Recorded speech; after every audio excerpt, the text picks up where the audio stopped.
Retorika. Nah, ini sudah sering sekali gue bahas dari tahun 2019. Hal mengenai lirik lagu itu. Mungkin bagi sebagian orang lirik lagu itu nggak memiliki kekuatannya. Karena bagi mereka suatu karya musik hanyalah suatu karya untuk menghibur semata. Jadi lirik yang mampu mereka tangkap melalui telinga mereka itu hanyalah sekedar kata-kata saja. Tapi bagaimana jika di balik lirik itu ada sesuatu yang tersembunyi, yang nggak baik, tapi mau ditanamkan dalam diri kita? Untuk hal yang seperti ini dikenal dengan nama backmasking, dan itu udah pernah gue bahas di video yang sebelumnya. Tapi kalau menurut gue pribadi, sebenarnya apa yang tersembunyi itu pun udah bisa ditangkap lewat apa yang nampak. Hanya butuh pemahaman kita pada lirik lagunya doang. Karena namanya saja satu kesatuan ya. Jadi antara bunyi musik, lirik, dan klip itu pasti akan saling mendukung satu sama lain. Kalau enggak berarti efeknya enggak bakalan kuat lagi. Lirik itu mempunyai kekuatan yang serupa dengan elemen-elemen musik lain yang udah pernah gue bahas itu. Melodi, ritme, harmoni, tempo, dinamika, dan warna suara. Lirik ini juga mampu menarik perhatian para pendengarnya, apalagi lirik-lirik yang kata atau kalimatnya enak di lidah, karena sesuai dengan daging kita, kayak makian, kata-kata jorok, yang dibuat keren gitu. Gue hargain karya mereka sebenarnya, karena kerja keras mereka, di samping problem mereka sebagai manusia. Makanya satu-satunya cara gue untuk hargai karya mereka yaitu dengan berusaha memahaminya saja. Memahami sesuai fakta yang baik, yang gue temui dalam karya mereka. Tapi gue tetap nggak akan mau suarakan bahwa apa yang mereka lakukan adalah suatu kebenaran jika itu salah. Salah ya salah, benar ya benar. Nah, lirik ini adalah bagian yang paling langsung mengungkapkan isi sebuah lagu. Jadi kalau mau tahu tujuan awal dari lagu itu dibuat, lihat liriknya dulu baru klipnya. Komponen lain dalam suatu karya musik mulai dari bunyi musik hingga pesan-pesan tersembunyinya itu hanyalah komponen pendukung, atau bisa juga dikatakan sebagai garis yang mempertegas karya itu. Jadi mau klipnya hanya seperti punyanya Miley Cyrus yang Wrecking Ball itu, yang ini ya, bukan Wrecking Ball yang penuh erotisme itu, tapi yang ini. Nah, dengan klip sesederhana ini aja orang udah bisa tangkap maksudnya Miley sebenarnya itu apa. Tapi ya karena demi untuk kebutuhan marketing ya, dan untuk citranya Miley itu, citra Miley yang mereka jual itu untuk mempengaruhi jiwa-jiwa yang dalam posisi lemah. Akhirnya klipnya dibuat dengan error rate yang cukup tinggi. Padahal dengan budget yang sangat rendah aja lagu itu bisa jadi sangat bagus. Tapi namanya sekuler ya. Jadi ya mereka kejar yang adalah dunia tentunya. Jadi untuk kejadian yang seperti ini tentu yang dirugikan adalah si seniman. Akhirnya orang bukan fokus pada lirik lagunya, apa yang ingin dia suarakan, tapi justru ke bagian tubuhnya dia. Gak masalah sih sebenarnya dengan seniman yang buat lagu untuk menuangkan perasaan pribadinya. Bukankah suatu karya seni itu emang udah seharusnya seperti itu? Kalau nggak kayak gitu, maka karyanya nggak akan ada rohnya. Jadi nggak guna aja tuh karya. Roh itulah yang akan semakin memperkuat lagu itu, memperkuat karya musik itu. Dan roh itu ada pada liriknya. Soalnya lirik itu perkataan, dan dalam setiap perkataan kita itu ada rohnya, kekuatannya, makanya bisa membangun tapi bisa juga menjatuhkan. Nah, ada suatu istilah yang namanya seni retorika.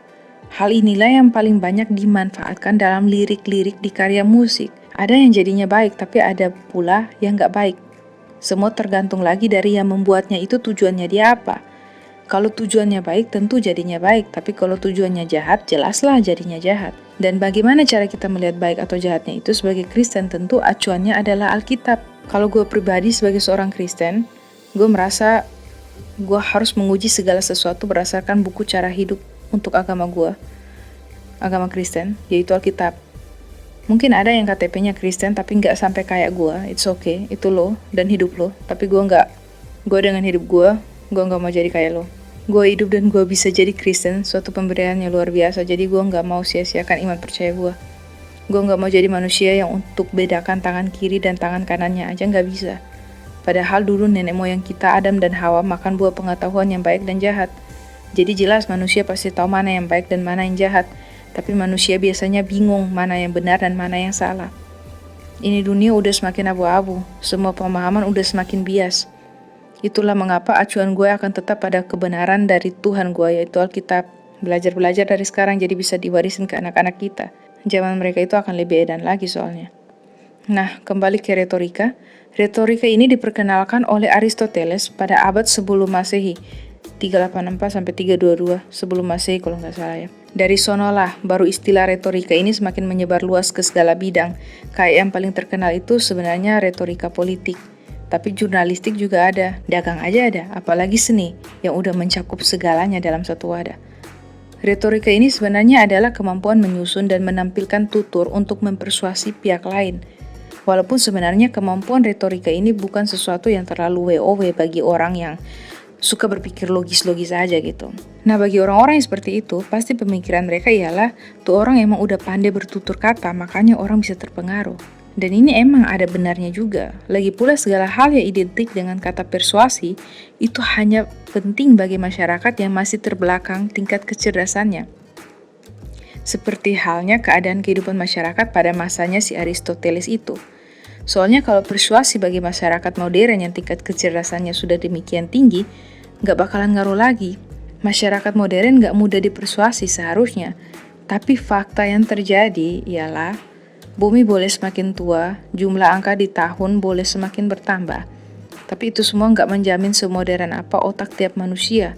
Apalagi yang masih sangat muda, yang tujuan hidupnya nggak jelas, jati dirinya aja belum ditemukan, ya kan? Jadi retorika ini sangat bermanfaat dan masih terus akan dimanfaatkan dalam bidang apapun. Dan ini juga sebenarnya celah untuk menyembunyikan setiap niat yang kurang baik. Mengingat retorika ini juga memiliki penilaian yang kurang baik pula dalam masyarakat. Karena retorika ini hanya dinilai sebagai permainan bahasa, tidak sungguh-sungguh, tidak bisa dipercaya. Jadi nggak heran kalau kita ngomong mengenai lirik ini artinya seperti ini dan seperti itu, nggak sedikit orang yang akan datang. Walaupun dengan pemahaman yang kurang, mereka akan bilang, itu hanya lirik. Jangan dilebih-lebihkan. Mereka seperti itu karena sebenarnya mereka memberikan nilai yang sangat rendah terhadap seni retorika. Jadi siapa yang sebenarnya tidak menghargai karya orang lain di sini? Dunia seni dan retorika itu nggak bisa lu lepasin. Itu udah melekat kayak dua sisi mata uang. Apalagi seni itu dimaksudkan untuk mendidik penontonnya.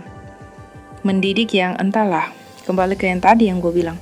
Tergantung dari si pendidiknya itu. Sebagian besar karya seni itu mengandung pendidikan. Tuh para seniman itu tetap bekerja. Mereka memiliki tujuan, ada visi dan misinya. Karena mereka sadar setiap pengaruh yang diberikan pada penonton itu mengandung nilai kehidupan. Dan mereka ingin lakukan itu terus. Itu passion mereka. Makna dari pekerjaan mereka itu ada di sana. Mau karya seniman tradisional hingga modern. Karya mereka itu akan selalu menyajikan sebuah cerita.